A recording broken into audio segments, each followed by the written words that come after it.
daqui a pouco. Um prazer estar aqui com vocês. Eu acho que não tive a oportunidade, né, de estar com vocês ainda no curso aqui. Então, me apresentando, meu nome é Rafael Soré, eu sou sócio do Machado Meyer Advogados, justamente liderando a prática de compliance e investigações corporativas, né, que é o tema aqui do curso de certificação e compliance. E, para mim, gente, é uma grande honra estar batendo papo aqui com vocês hoje, tendo a chance de conversar com vocês, né? Vou contar muito rapidinho sobre mim, para vocês saberem para onde o cachimbo torta a minha boca.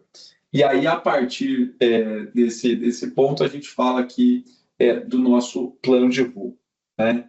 Bom, gente, eu, por óbvio, por ser sócio do Machado Meyer, sou advogado, padeço desse mal. Mas deixa eu ver aqui, quem de vocês aqui é advogado, pessoal? Levanta a mão aqui para mim, quem é advogado. Ó, vamos ver, a Morgana é advogada também, legal. A Lídia, Stephanie, Twides, perfeito. Pessoal, já de 4 advogados, a gente já formou quadrilha, já dá para uma organização criminosa, né? E eu comecei minha carreira no setor público, e no setor público, justamente, eu comecei a atuar com a temática de combate à corrupção, e lá no setor público eu trabalhei na Corregedoria Geral do Estado de São Paulo, onde um dos meus trabalhos foi implementar a lei anticorrupção brasileira, que a gente vai falar hoje. 10 anos atrás, gente, eu migrei do setor público para o setor privado, aqui para o Machado Meyer mesmo.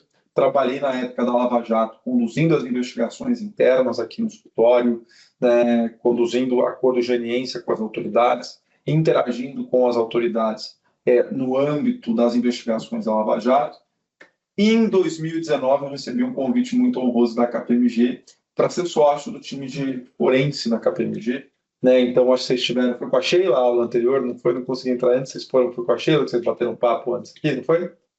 Né? Tive o prazer de trabalhar com ela, trabalhar com a Nini, com todo o time aqui da KBS também. Só que eu tinha saudade de dar pitaco na vida alheia, e eu voltei aqui, então, para o escritório um ano atrás, um ano e meio atrás, para liderar a prática de compliance, investigações de governança corporativa e também direito penal empresarial. Gente, aqui está um pouquinho de onde o cachimbo e torta a minha boca, mas o tema que a gente vai falar hoje, né, é um tema que tem tudo a ver com a certificação de compliance, tem tudo a ver com a história da minha carreira, que a gente vai falar hoje sobre 2 pontos importantes aqui que eu queria conversar com vocês. Né? Vocês já tiveram mais cedo, hoje aqui, né, o exercício, falaram um pouquinho sobre os elementos do programa de compliance. Eu queria falar um pouquinho com vocês aqui de responsabilidade do administrador como um elemento importante, e dentro dessa ideia de responsabilidade do administrador, relembrar um pouquinho dos pontos da lei anticorrupção. Combinado?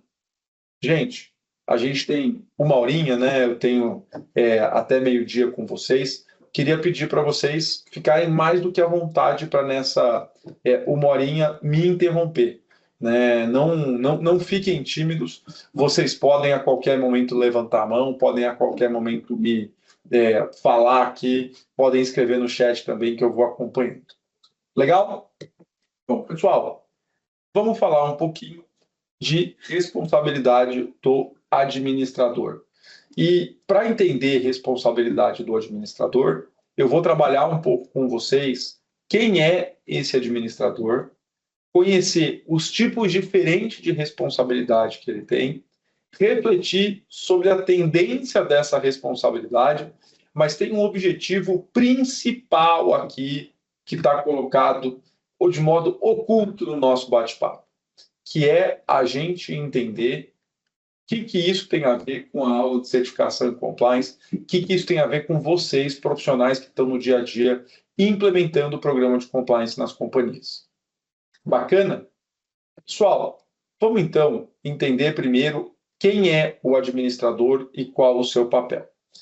Gente, o administrador de uma empresa, ele é a pessoa física responsável por tomar as decisões daquela empresa.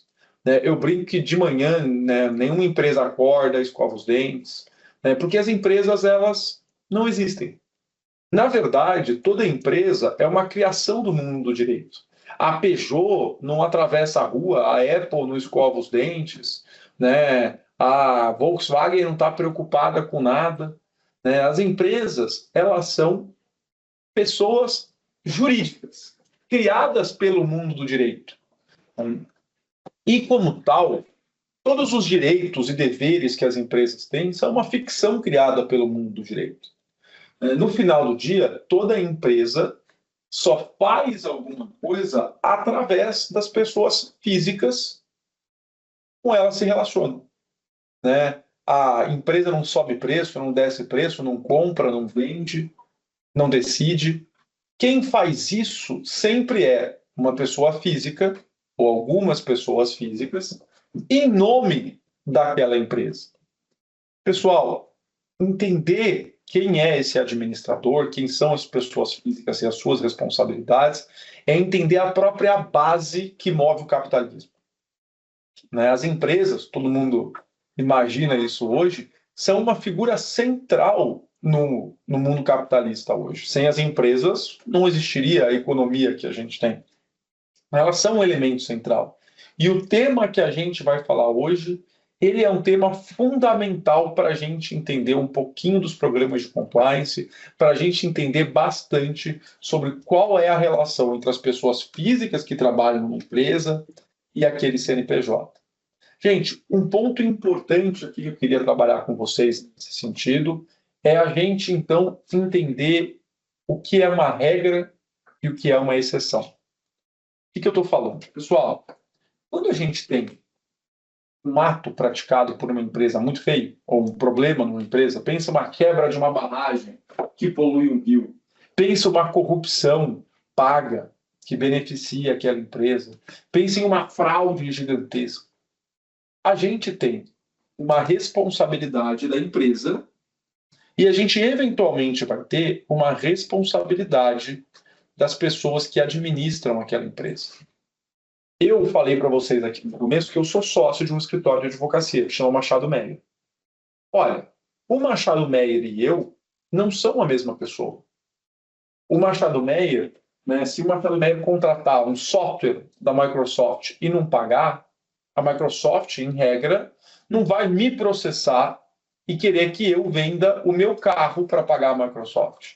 Mas ele vai processar o Machado Meyer e buscar que o Machado Meyer pague o que deve a essa empresa. A pergunta que a gente tenta responder na aula de hoje, pessoal, é: tá, mas quando que o Rafael vai responder na física? Quando que o Rafael vai responder no CPF?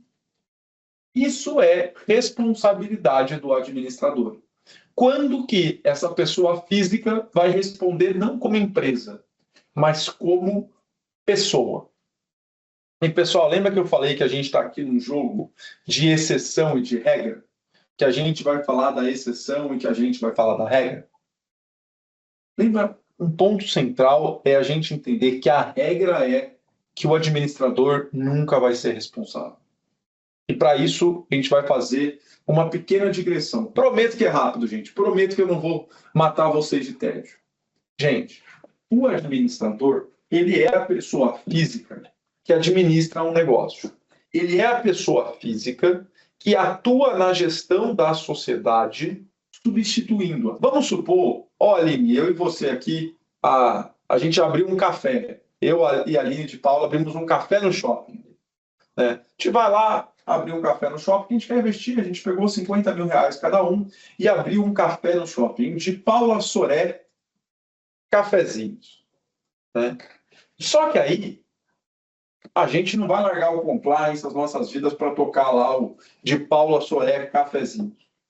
A gente vai contratar alguém que vai tocar aquilo para a gente no dia a dia. Morgana, você vai ser a gerente toda poderosa do de Paula Soré Cafézinho. A Morgana vai lá, a gente contrata ela para ser administradora desse negócio.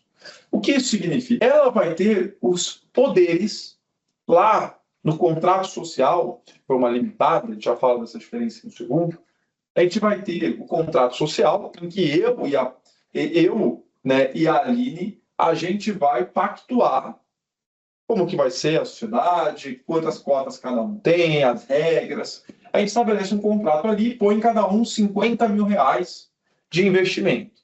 Aluga o ponto, compra as máquinas, e aí a gente nomeia a Morgana a administradora.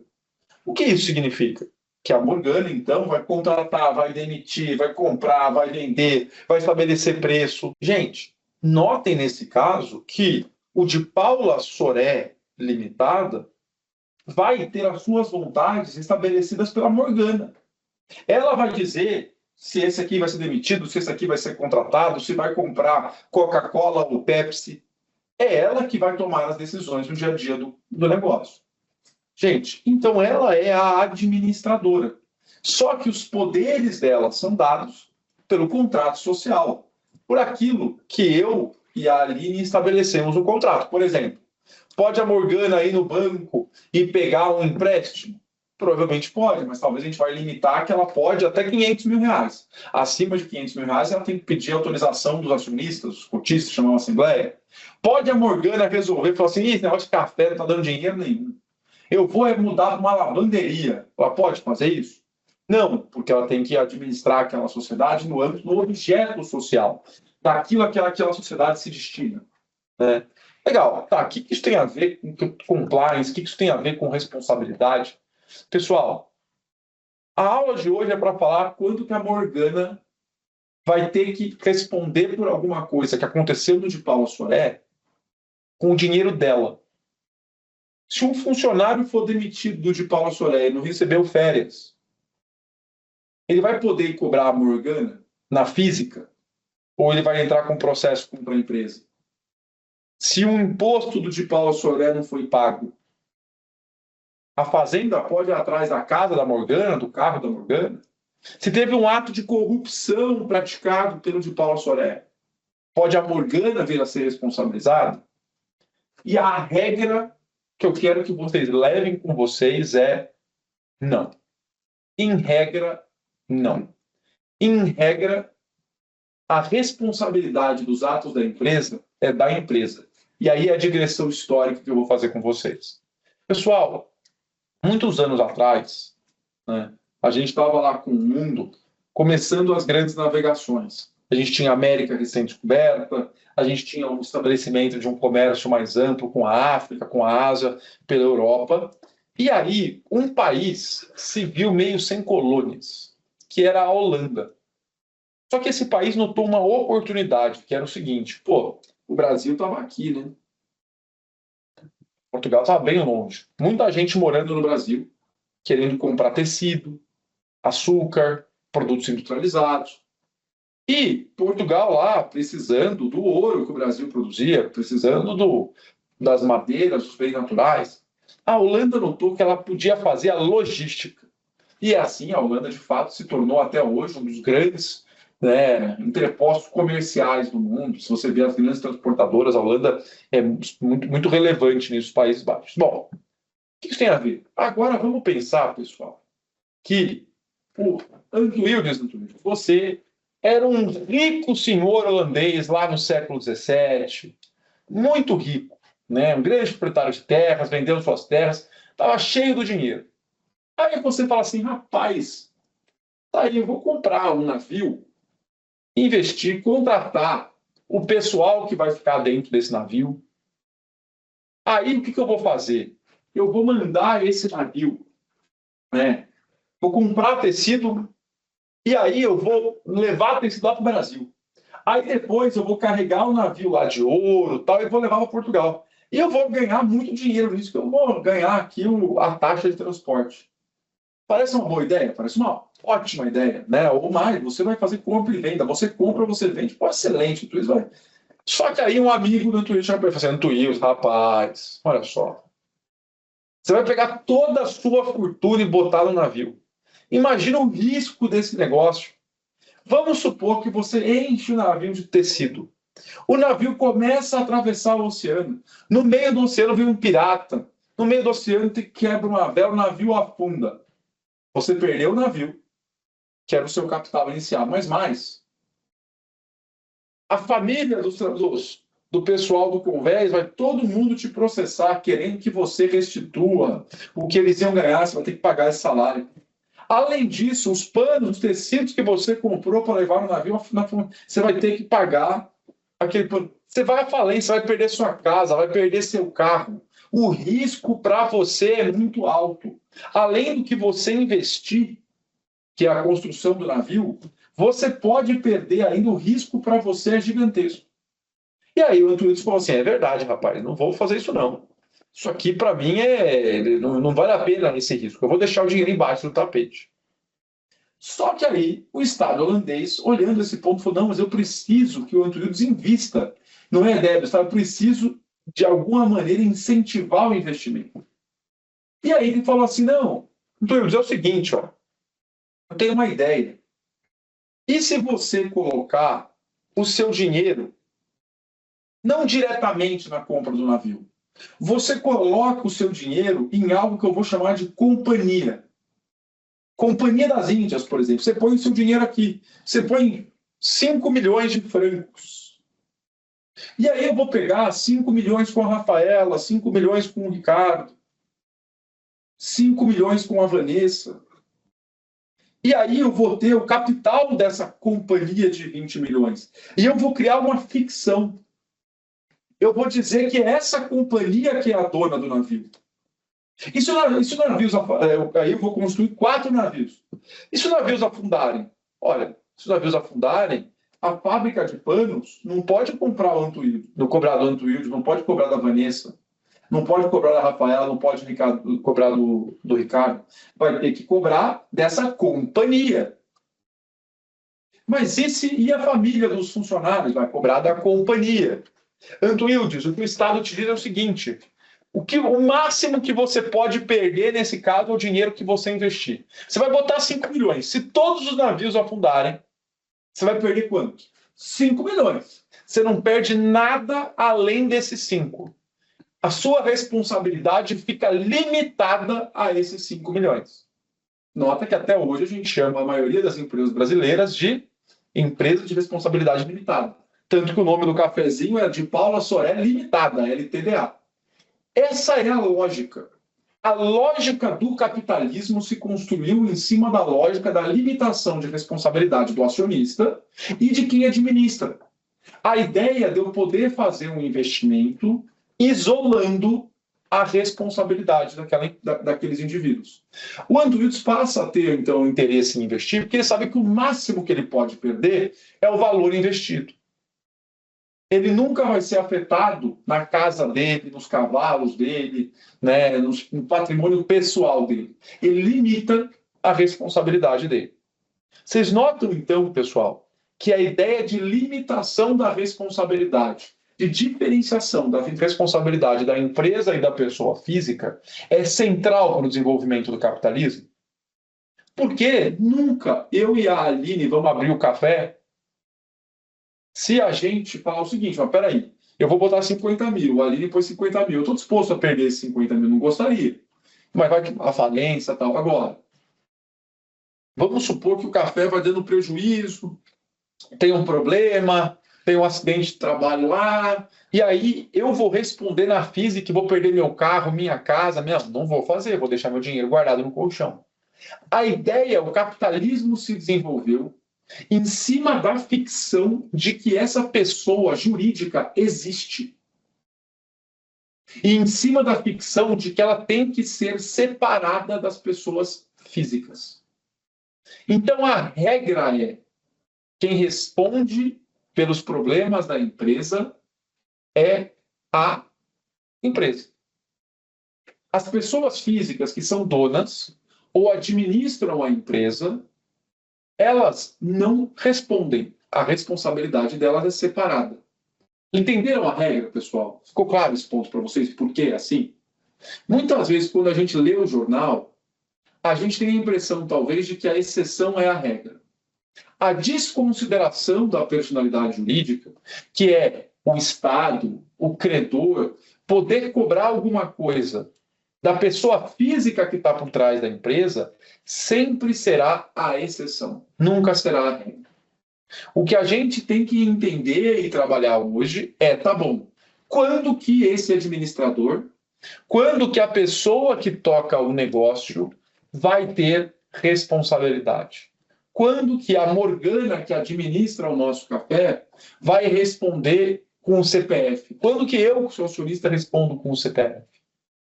Esse é o ponto da responsabilidade do administrador. E para falar um pouquinho dessa responsabilidade do administrador, a gente tem que entender o primeiro ponto, que é com quem que o administrador tem responsabilidade? A quem que o administrador deve? Pessoal, o administrador tem duas grandes esferas de responsabilidade.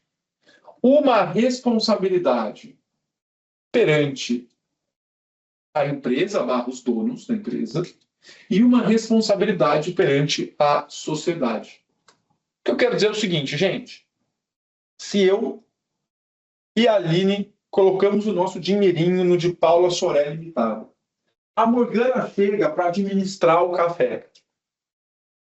Ela não tem uma responsabilidade perante eu e a Aline? Ela não deve alguma coisa para a gente? Se ela chegar, administrar o café de qualquer jeito, pegar dívida e não pagar, contratar só familiar dela para o café que não vai trabalhar, não passa a existir um direito aqui, meu e da Aline, de ir atrás da Morgana? Se ela muda do café para uma lavanderia, se no contrato eu disse que ela não podia pegar empréstimo acima de 50 mil, ela vai lá e pega o empréstimo de 500 mil reais. Ela não está aqui fazendo algo fora da previsão legal e mais, lesando eu e a Aline? Nesse cenário, então, ela tem responsabilidade jurídica. A primeira responsabilidade do administrador é perante o acionista. Gente, e é um interesse da lei que o acionista, que o administrador, tenha muito claras as suas responsabilidades. Porque é o interesse da lei.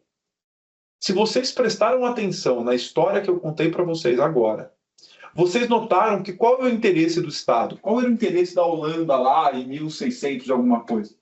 Era incentivar que as pessoas colocassem dinheiro nos negócios. Era incentivar que o Antuildes pegasse as economias dele e não deixasse parar. Que ele colocasse no negócio, que ele colocasse na companhia. E para incentivar isso, tem que ter, então, administradores sérios, administradores responsáveis. E é por isso que a gente tem leis, como é o caso da lei das SA, do Código Civil, que vão estabelecer responsabilidades do administrador perante a sociedade, perante o acionista. Ele tem que administrar o negócio de boa fé, ele tem que administrar o negócio no interesse da sociedade, ele tem que atuar com cuidado, com diligência, e aí vocês vão guardar no bolso que compliance tem tudo a ver com isso. Eles têm que prestar contas do que eles fizerem. Os administradores, então, eles têm responsabilidades perante os acionistas estabelecidas pela própria legislação. O que acontece se ele descumprir essa responsabilidade, pessoal? Ele passa, então, a ficar exposto a ter que indenizar. Vocês já ouviram falar nas class actions dos Estados Unidos? Isso aí ficou uma coisa famosa. Nos Estados Unidos é muito comum o seguinte: um acionista de uma empresa, você vai lá e compra 50 mil reais em ações de uma empresa. O presidente dessa empresa toma umas decisões equivocadas. Aqueles seus 50 mil reais viraram pó. A empresa, você comprou 50 mil reais, a ação valendo 10 reais cada ação. Então, você comprou 5 mil ações por 50 mil. Agora o valor da ação caiu para R$1 a ação. Então, você que antes tinha 50 mil reais em patrimônio, só tem 5 mil reais em patrimônio. Você perdeu 45 mil reais pela desvalorização dessa empresa. Você tem direito a ir atrás do CEO dessa empresa que você comprou a ação e pedir que ele, na física, te reembolse esses 45 mil reais? Gente, vocês sabem qual é a resposta favorita do advogado? Quem sabe qual é a resposta favorita do advogado? Quem sabe? Quem souber ganhar um chocolate. Depende. Depende. Obrigado, acertou. Quem fala? A Morgana colocou aqui, Morgana já sabe. Ricardo também, excelente. Depende, a resposta favorita do advogado. Muito bom. Não sei se vocês têm OAB, senão já pode passar lá e pegar a carteirinha. Já sabe tudo. Né? A resposta depende. E aqui depende do quê? Depende. Porque, olha só, se a empresa perdeu dinheiro porque o negócio deu errado, faz parte do risco. Perdeu dinheiro porque, as decisões tomadas não deram certo, mudou o dólar, mudou. A empresa perdeu dinheiro porque aconteceu, era o risco do negócio. Sem culpa do administrador. E a gente já vai falar de culpa em um segundo. Pessoal, nesse caso, eu não tenho direito a pedir do administrador nenhum tipo de reembolso, nenhum tipo de indenização. Agora, e se a empresa perdeu dinheiro porque esse CEO, por exemplo, vazou informações sigilosas da companhia? Ou se esse CEO, na verdade, contratou para tocar a empresa o filho dele de apenas 18 anos, um sobrinho dele de 19, esse era o CFO e o controller, aí contratou empresas de amigos e atuou ali, administrou aquela empresa, não no melhor interesse da empresa, mas no seu melhor interesse, no melhor interesse da pessoa física dele, fora, por exemplo, da boa-fé, em conflito de interesse. E nesse caso? Nesse caso muda de figura. Nesse caso, ele descumpriu um dever. E tendo descumprido um dever, ele tem comigo uma obrigação de reparação. Gente, vocês entenderam como é importante para o administrador seguir essas responsabilidades aqui? E há um ponto central da gente entender aqui, que é a regra é que o administrador não tem responsabilidade pelos atos da empresa, nem pelo resultado da empresa. Só que ele vai ter responsabilidade se ele tiver culpa. E a culpa significa ele ter descumprido algum ditame legal. Ele ter deixado de cumprir algum dever que ele tinha. Alguns que estão na tela. E eu falei para vocês que a responsabilidade do administrador se dividia em duas searas. Ele tem uma responsabilidade com os acionistas e também com a sociedade.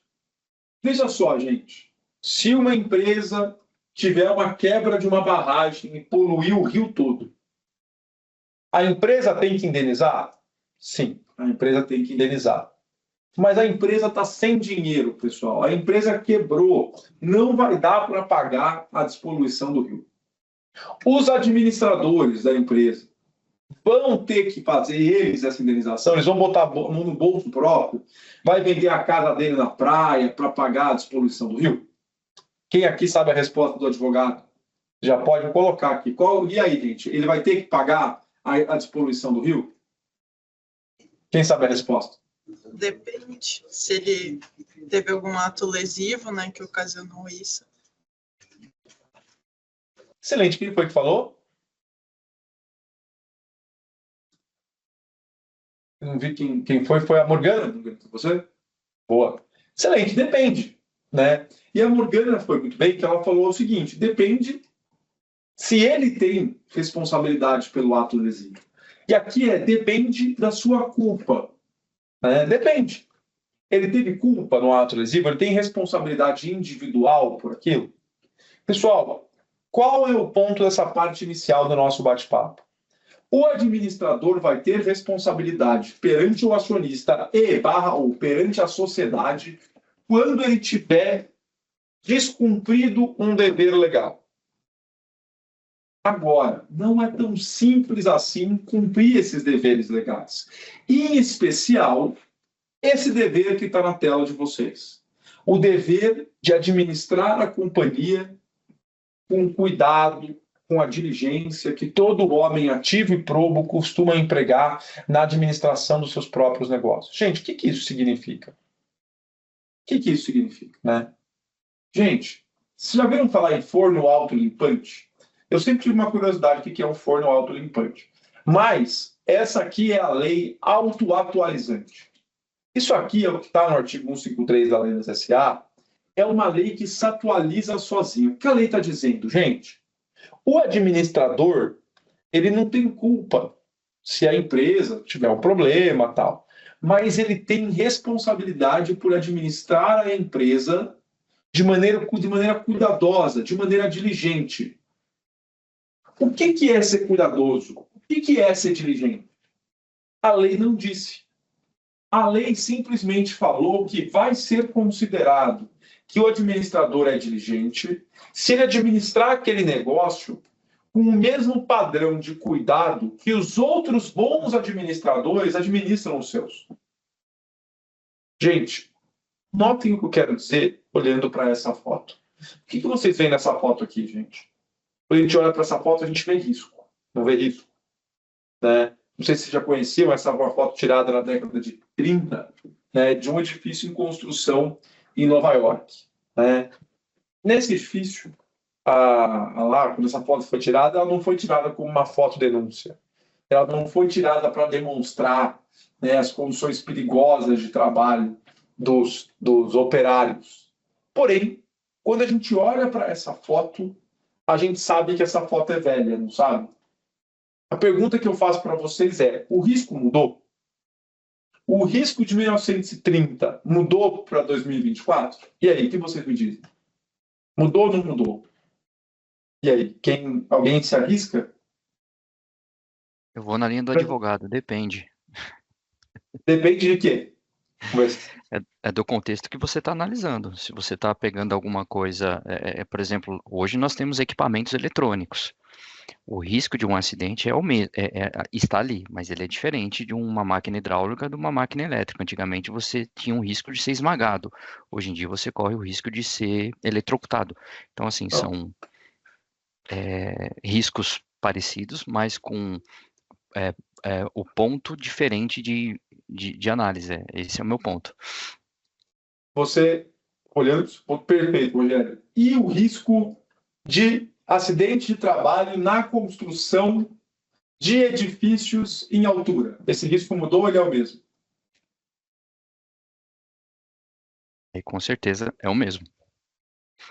E aqui, gente, vou surpreender vocês, dando de novo uma resposta surpreendente. Depende. Mas o Rogério está certo. Depende do quê?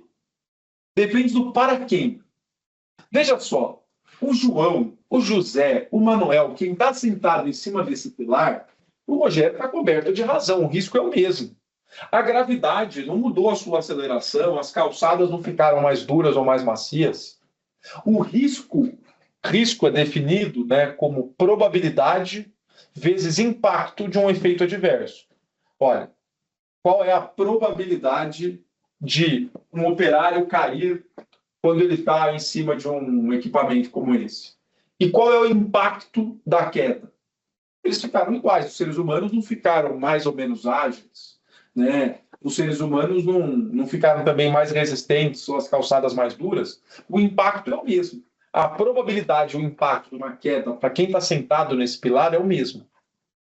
Mas, pessoal, nenhum prédio é construído no mundo hoje dessa maneira. Por quê? O risco mudou. Só que mudou não para quem está sentado nesse pilar. O risco mudou para quem organiza o trabalho de quem está sentado nesse pilar. E esse ponto é super relevante.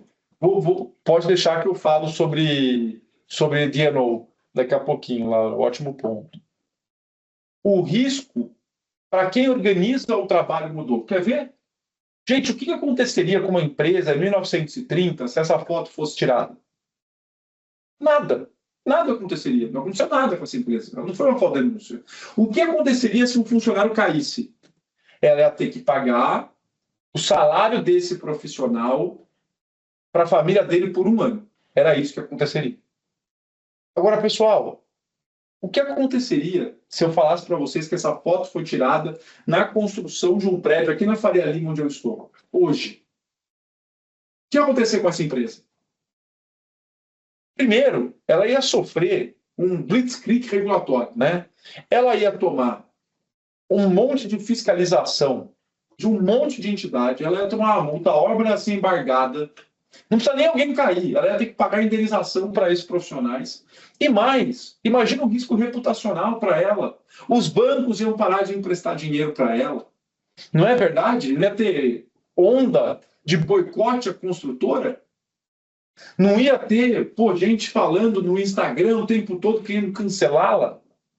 Vocês concordam que, se risco é probabilidade e impacto, o risco para uma empreiteira hoje de construir um prédio desse jeito é infinitamente maior do que era em 1930? Os riscos para os negócios mudam. E, gente, essa é a base de um programa de compliance.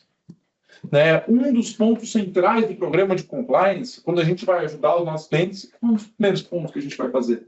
Não é avaliação de risco. E os riscos mudam com o tempo. Um dos principais pontos que o programa de compliance vai olhar é o risco de corrupção. Gente, qual era o risco de corrupção para os negócios em 1998? Gente, até 1999, a Alemanha deixava com que as empresas alemãs que pagassem propina no exterior descontassem o valor da propina do seu imposto de renda. 1999. Em 2007, a gente teve uma empresa que foi punida em bilhões de euros na Alemanha por pagar propina no exterior. O que eu quero dizer é, se fosse 10 anos antes, não só ela não ia ser punida, como ela ia receber um incentivo fiscal. 10 anos depois, ela toma uma multa. O risco muda com o tempo. E conforme o risco muda, a gente tem que mudar a nossa profilaxia ao risco. Por que nenhuma empresa constrói prédio assim hoje? Porque o risco de construir prédio assim hoje é muito alto. A gente parou de construir prédio, gente, por causa do risco. Então, hoje ninguém constrói mais, a empresa tem medo de autuação no Ministério do Trabalho. Não. A gente continua construindo prédio. Só que a gente adotou mecanismos de mitigação. As empresas, então, vão ter políticas e procedimentos de segurança, vão ter engenheiros de segurança, vai ter capacete, vai ter corda. E você modifica, assim, a exposição das pessoas e da empresa a esse risco. Gente, seria considerado, vamos voltar no artigo 153 da Lei das SA, seria considerado um administrador diligente aquele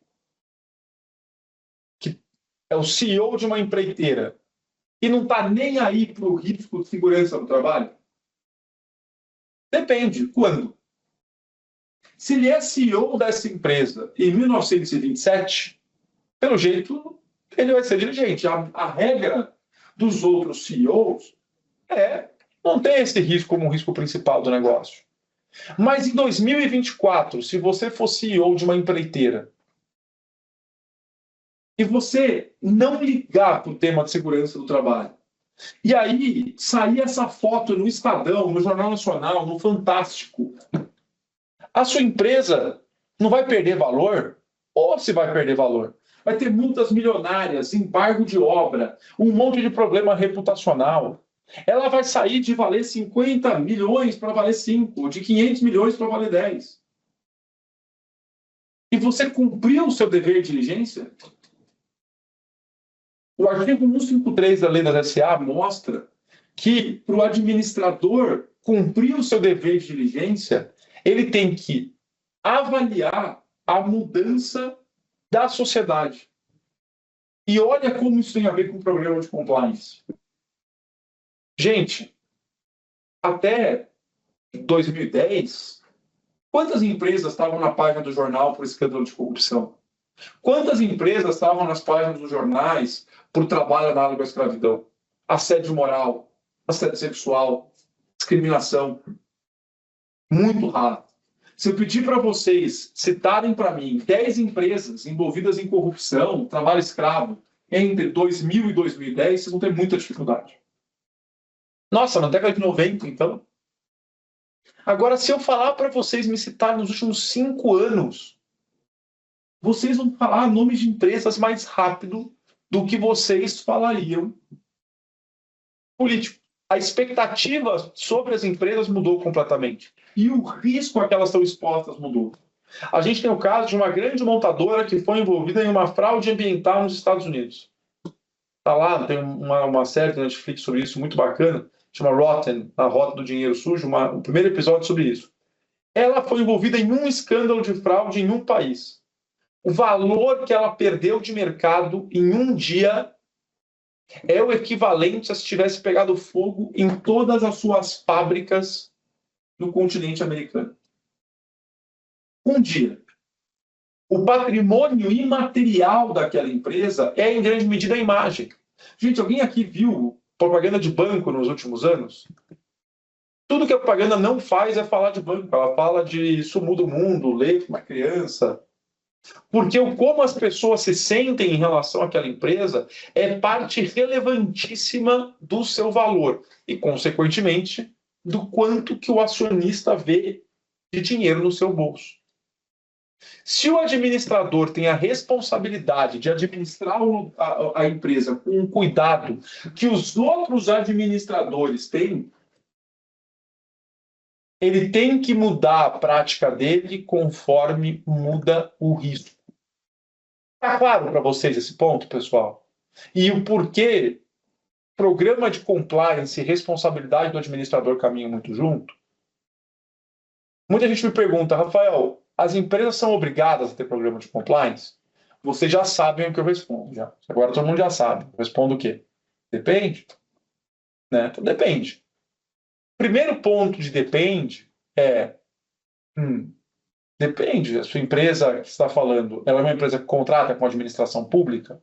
E se sim, ela contrata em obra ou serviço grande, de grande vulto? Porque, caso positivo, ela tem obrigação por causa da lei de licitações. Ah, não vende para governo. Tá bom. Essa é uma empresa que tem capital francês, porque a lei francesa obriga. Não tem. Sou brasileiro. Tá bom. Essa empresa, ela está no novo mercado, é uma companhia aberta? Não, uma empresa fechada de dono limitado. Não, então ela não tem obrigação. Ah, tá bom. Então o administrador dessa empresa não precisa se preocupar com compliance? Não. Você me perguntou se a pessoa jurídica tem obrigação de implementar um programa de compliance. Agora, a depender dessa empresa, eu vou achar que o administrador dela não implementar nada de um programa de compliance coloca ele em um risco relevante perante os acionistas. Se, por exemplo, eu sou nomeado CEO de uma grande empreiteira, e aí eu não resolvo que não vou implementar nenhum programa de compliance. Não vou dar código de conduta, não vou dar treinamento, não vou fazer nada. Amanhã a empresa tem um baita problema. Por isso ela vai quase à falência. Gente, eu cumpri o meu dever de diligência do artigo 153? Na minha visão, não. Porque na minha visão, hoje, na sociedade de 2024, é esperado que o administrador adote medidas de integridade. Porque os outros administradores de empresas semelhantes assim o fazem. Lembra que eu falei de forno autolimpante, lei autoatualizante? A lei não mudou desde quando saiu a lei das SA em 76. Ela não colocou lá o que é considerado, então tem que ter um programa de compliance. Não. Entretanto, o padrão mudou. Se em 1985 eu fosse o CEO dessa empresa e não implementasse um programa de compliance, eu não estaria sendo pouco diligente. Em 2024 eu estou. Eu falei para vocês que a história da minha carreira tinha muito a ver com o tema da aula de hoje. Tem. Gente, quando eu comecei a trabalhar com compliance, com investigações, se eu fosse numa festa e as pessoas me perguntavam, o que você faz para viver? Eu falei assim, eu trabalho com combate à corrupção, combate à fraude, faço bastante investigação. Ninguém precisava perguntar onde eu trabalhava. Todo mundo sabia que eu trabalhava no governo. Porque dentro das empresas, naquela época, esse não era uma pauta. Não era uma preocupação do mundo privado. Hoje, eu tenho na minha equipe uma dezena de pessoas, a KPMG tem, nossa, um monte de gente trabalhando com isso, nas empresas de vocês. Todos nós aqui trabalhamos no setor privado, justamente como prevenção, detecção e resposta a riscos que 15 anos atrás ninguém olhava como riscos do negócio. Isso cria, sim, para o administrador um dever maior e crescente de diligência. Pessoal, tudo certo até aqui? Todo mundo feliz, contente? Deu para entender esse ponto? Boa. Obrigado aí por quem mandou o joinha. E aí, pessoal, há um ponto importante que eu queria trabalhar com vocês só para a gente entender. Lembrem da regra e da exceção à regra. Os administradores também vão ter uma responsabilidade perante terceiros. E o primeiro ponto que eu queria falar para vocês é o programa de compliance ajuda o administrador a cumprir o seu dever diligente. Mas mais, o programa de compliance ajuda o administrador a encapar o seu fio perante terceiros. Inclusive naquilo que o seu DNO, Laura, não te cobre. O que eu quero dizer? Pessoal, lembra que a regra, e a gente falou disso, é que o administrador só pode ser responsabilizado por atos praticados com culpa ou com dolo dele. O que eu estou falando? Gente, vocês, não sei se já tiveram essa aula aqui, eu vou tomar um minutinho de vocês. A lei anticorrupção, que é a lei que pune as empresas por atos, né, contra a administração pública, ela tem um ponto que faz dela ser muito, muito, muito dura. E esse ponto é que ela pune as empresas com responsabilidade objetiva. O que é isso? Vou usar a expressão que eu sempre dou, quem já teve aula comigo já está cansada, mas é muito rapidinho. Pessoal, vamos supor que eu saia daqui agora dirigindo o meu carro. E a Aline, minha sócia, a Aline aqui, a Aline, sai dirigindo o carro dela. Aí eu conto para vocês, teve um acidente. O carro da Aline e meu carro se chocaram, ficaram amassados. E aí eu pergunto, gente, quem que tem que pagar o prejuízo? É a Aline que paga o meu prejuízo ou eu que pago o prejuízo da Aline? Vocês devem estar achando que eu estou maluco. Você, Rafael, está faltando informação aqui. O que está faltando? Está faltando dizer para vocês quem teve culpa. Se eu disser, eu estava andando em alta velocidade na contramão, aí bati no carro da Aline, vocês vão falar, não, Rafael foi negligente, Rafael foi imprudente, ele que tem que indenizar. Agora, se a história for, eu estava parado no semáforo, a Aline olhou e falou, olha lá o Rafael ali. Aula mais chata da minha vida. Meu Deus do céu, nunca mais recupera naquela hora. Ela veio pimba no meu carro, de propósito. Nesse caso, ela tem que indenizar, ela teve dolo. Gente, essa é a base da responsabilidade jurídica. Tudo no mundo do direito obedece a essa lógica. Se você dá bronca numa criança, a criança fala, mas eu não tive culpa. Para a gente ter responsabilidade no mundo do direito, a gente tem um fato jurídico, por exemplo, o acidente, os carros se chocaram, que causa, e esse verbo causar é o nexo, causa um resultado. Os carros ficaram amassados. Mas isso não basta para a responsabilidade. Porque veja só, se eu falar para vocês que estava eu e a Aline andando com o nosso carro, a gente estava numa via marginal ao rio, o rio transbordou por causa da chuva, os carros foram elevados pelas águas e a força dessas águas fez com que os carros se chocassem. Quem tem que indenizar? Vocês ouviram falar? Ninguém. Porque ninguém teve culpa. Teve o fato, os carros se chocaram. Esse choque causou um resultado, os carros ficaram amassados, isso causou uma desvalorização desses carros. Mas ninguém acha que tem responsabilidade, porque falta o elemento subjetivo, a culpa ou o dolo. Existe responsabilidade objetiva no Brasil? Responsabilidade sem culpa e sem dolo? Sim, mas ela é profundamente excepcional e ela se aplica apenas às empresas, apenas ao CNPJ. Quando que a gente tem responsabilidade objetiva? Direito ambiental, direito do consumidor, direito anticorrupção. Qual o direito ambiental? A empresa constrói uma barragem. Linda barragem. Uma barragem maravilhosa, gente. Olha, mármore Carrara na barragem. Todo dia põe música clássica para a barragem ouvir, o pessoal massageia a barragem. Né? 15 engenheiros de plantão todo dia na barragem. Uma maravilha. A barragem é o melhor construído do mundo, um bibelô. Dá 10 raios no mesmo ponto na barragem. A barragem rompe. Polui o rio. A empresa tem culpa? Claro que não. Meu Deus, nenhuma culpa. 10 raios no mesmo lugar. A empresa tem responsabilidade por despoluir o rio? Sim. Porque no direito penal, no direito ambiental, a responsabilidade da empresa é objetiva. É o princípio do poluidor pagador. No direito anticorrupção é a mesma coisa, gente. E por isso o programa de compliance se preocupa tanto com os terceiros. Minha mãe tem uma padaria, gente. Se minha mãe comprou uma moto para fazer entrega de pão de queijo na padaria. Contrata um despachante. O despachante vai lá. E mesmo sem o conhecimento de ninguém da padaria, paga uma propina. A minha mãe teve culpa? A padaria teve culpa? Não, culpa nenhuma. Nem sabia, o cara pagou do próprio bolso. Inclusive, minha mãe colocou no contrato, na cláusula anticorrupção, em que o despachante disse que não ia pagar nada. Ela vai responder? Sim, a padaria vai responder. A padaria vai responder porque a lei anticorrupção diz lá no seu artigo 1º que as empresas, que a lei dispõe sobre a responsabilização objetiva das empresas. Isso significa, então, que uma empresa vai ser responsabilizada mesmo se ela não tiver culpa. Olha lá o artigo 2º.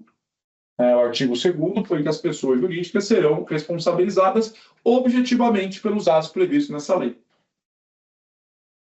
Isso é uma exceção à regra. Gente, qual é a questão? Vamos voltar para o tema responsabilidade do administrador. O administrador só pode ser responsabilizado. Oi, Cláudia. Acho que a Cláudia, sem querer, eu vou. Alguém já. A empresa pode vir a ser responsabilizada, pessoal, independentemente de culpa. Mas e o administrador? Não. O administrador na física só pode ser responsabilizado, lembra, gente, a responsabilização do CPF é excepcional. Ele só pode vir a ser responsabilizado quando ele tiver culpa ou ele tiver dolo. Como eu acho que foi o Ricardo, alguém respondeu na pergunta que eu fiz aqui. Então vamos supor o seguinte, a minha mãe pode ser responsabilizada pelo ato do despachante?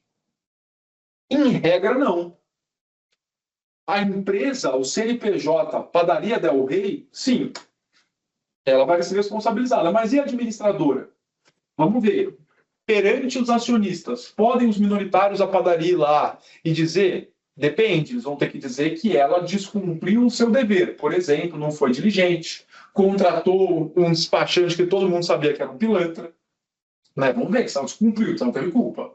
E perante a sociedade?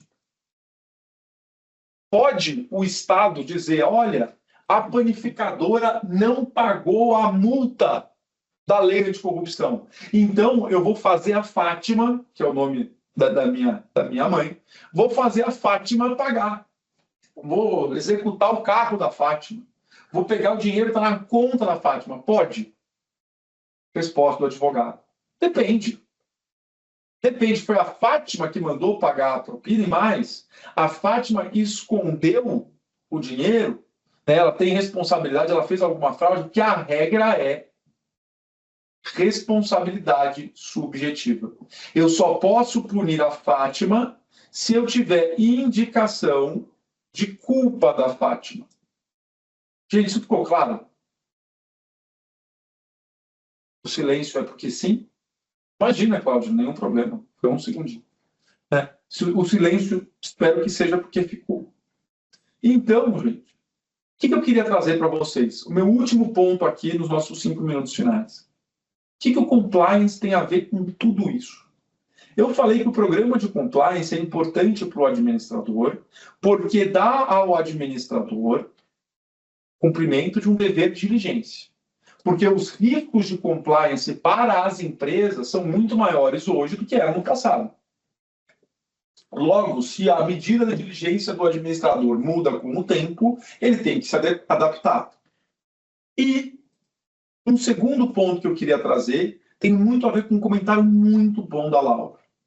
Gente, por causa dessa responsabilidade do administrador, muitas empresas contratam um seguro para o administrador, que é os chamados DNOs, Directors and Officers.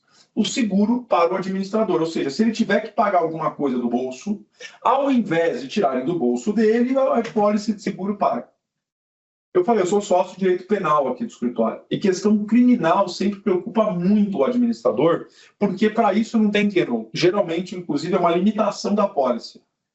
Ele, até porque se ele vai preso, não tem seguro que cubra isso, o seguro não manda outra pessoa no lugar dele, e também porque a multa da sanção penal geralmente não está coberta pela apólice de seguro.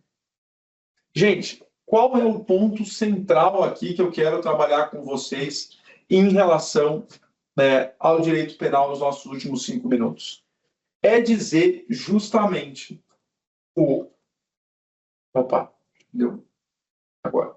dizer justamente a importância do compliance na responsabilidade penal do administrador.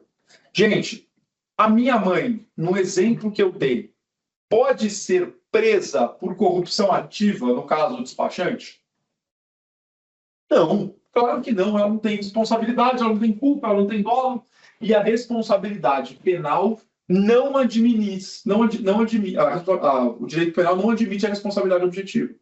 Só que a gente tem tido um surgimento no Brasil nos últimos anos de teorias de relativização do que é considerado culpa, do que é considerado dolo. Gente, alguém reconhece esse belo animal aqui? Ó, quem sabe o nome desse animal? Ele está lendo 1 ponto na média, nem tem média. Está lendo 1 ponto na média. Quem sabe o nome desse animal? Deixa na cabeça e desenho. Tudo indica que é um avestruz. Perfeito. Quem aqui é um fã do Discovery Channel, me fala, o que o avestruz faz quando está em perigo? Quem sabe? Ele enfia a cabeça embaixo. Esconde a cabeça. O Henrique é um fã aqui, ó, gente. O Henrique botou no chat, o Henrique assiste o Animal Planet, né, Henrique? O avestruz, quando ele está em perigo, ele enfia a cabeça embaixo de um buraco.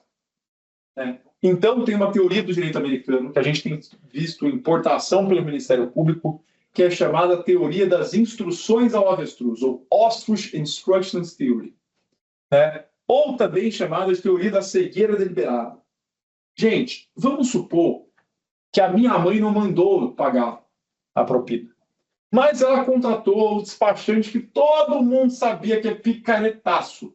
Todos os despachantes falaram para ela que o documento demorava para sair 2 semanas. Esse despachante falou, chega comigo, dona Fátima. Amanhã está aqui. Todos os outros despachantes cobraram um FII de R$500. Esse despachante cobrou de 5 mil. E ela foi lá e contratou esse. Qual é a ideia da teoria da cegueira deliberada, das instruções ao avestruz? Olha, eu nem tenho elemento para comprovar que a dona Fátima mandou pagar a propina. Mas ela assumiu o risco, por assim dizer. Ela, como um avestruz, botou a cabeça embaixo da terra. Ela resolveu cegar o próprio olho. E o problema dessa teoria, gente, é que ela é muito perigosa. Porque ela traz para o administrador uma possibilidade de responsabilização por atos que ele não mandou, por atos que ele não comandou, por atos que ele não tomou. Olha o caso da Operação Trapaça. Os conselheiros de administração, nesses casos esses dois, pela posição hierárquica que eles ostentavam no quadro corporativo do grupo, eles eram conselheiros, eles possuíam plena capacidade de orientar as pessoas sobre sua subordinação a agir da maneira A, B ou C.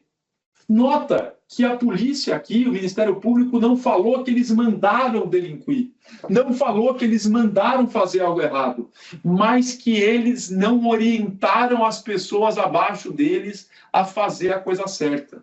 Que eles, como um avestruz, enfiaram a cabeça embaixo do braço. Ô, gente, a gente está vendo isso, público, para mim, um grande absurdo, no caso da quebra das barragens lá em Minas Gerais. O Ministério Público de Minas Gerais está processando por homicídio doloso todos os diretores da mineradora.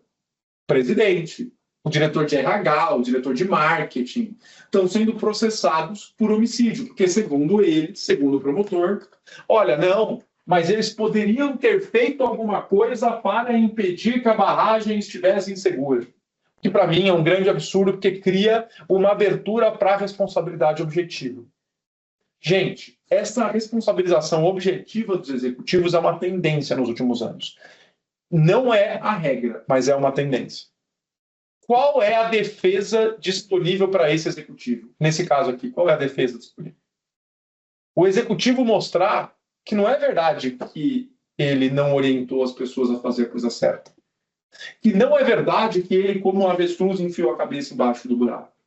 E ele demonstrar que ele, sim, tentou, que ele mandou as pessoas fazerem a coisa certa, que ele implementou controles. Qual é a melhor defesa da minha mãe?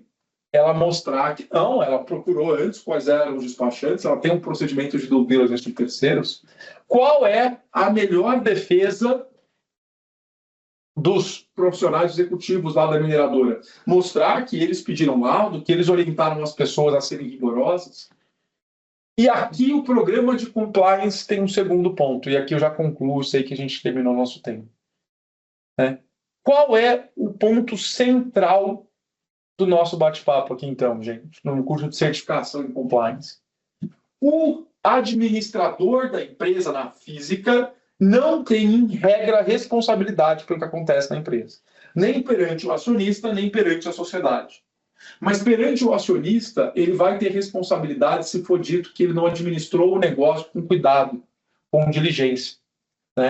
Então, se ele administrou o negócio de maneira desidiosa, ele pode vir a ser responsabilizado. O programa de compliance serve ao administrador nesse cenário como corda, como capacete, para mostrar que não, que ele foi sim cuidadoso, que ele foi sim diligente. E perante a sociedade, na responsabilidade penal, sobretudo, o administrador, em regra, não vai ser condenado, a não ser que ele mandou praticar um crime, a não ser que ele participou do cometimento do crime. Mas como ele se defende de aplicação da teoria da cegueira deliberada, como ele se defende desse novo rumo de responsabilidade para o administrador? Como que ele se defende? Demonstrando justamente que ele adotou as medidas de prevenção, que ele tomou decisões com base naquilo que outros dizem, que ele foi cuidadoso, que ele foi diligente. E o programa de compliance se insere nesse ponto justamente aí. O programa de compliance serve ao CNPJ para fazer com que a empresa previna riscos, detecte problemas e antecipe desafios. Mas serve também ao CPF, porque ajuda os administradores, os executivos, a protegerem o próprio bolso, a própria carreira, além de fazer com que eles consigam cumprir as suas obrigações. Por isso, o tone from the top, ou tone at the top, é tão importante para a empresa e para o administrador. Quando vocês estiverem construindo, avaliando programas de compliance, esse é um ótimo argumento para dizer para o conselheiro de administração, para o CEO, para o CFO, do porquê investir em compliance é uma boa ideia para ele. E por que é importante ele falar lá na primeira, no treinamento, está lá dizendo a importância daquele tema, por que é importante ele participar ativamente do programa. Pessoal, é claro que esse é um tema gigantesco, responsabilidade de administrador, teoria da cegueira deliberada, lei anticorrupção. Daria para a gente fazer uma pós-graduação de 4 anos, com aulas diárias sobre esse dia. Nessa horinha aqui, a ideia era passar esse raciocínio para vocês, mas eu deixo um material para vocês aqui, gente. Eu acho que tem mais de 60 slides justamente sobre esse tema, nos quais vocês podem se aprofundar. Tem ali um pouco do que os conselhos de administração olham, tem quais são os julgados da responsabilidade do administrador, vocês vão ver, olha, em vários tipos de matéria, vocês vão poder olhar, então, como que acontece a responsabilidade subjetiva, a responsabilidade objetiva, A gente vai deixar aqui no material para vocês bastante coisa. Se vocês tiverem qualquer dúvida, tá aqui, eu vou botar lá de novo, tá aqui no QR Code, eu acho já, aqui no QR Code, na minha foto, tem o meu link aqui, vocês podem me adicionar, vai ser um prazer poder trocar com vocês lá também. Vocês podem sempre procurar o time da KBS aqui também, o time da KBS vai mandar uma mensagem, eu mando um áudio, nem que seja, eles encaminham para vocês.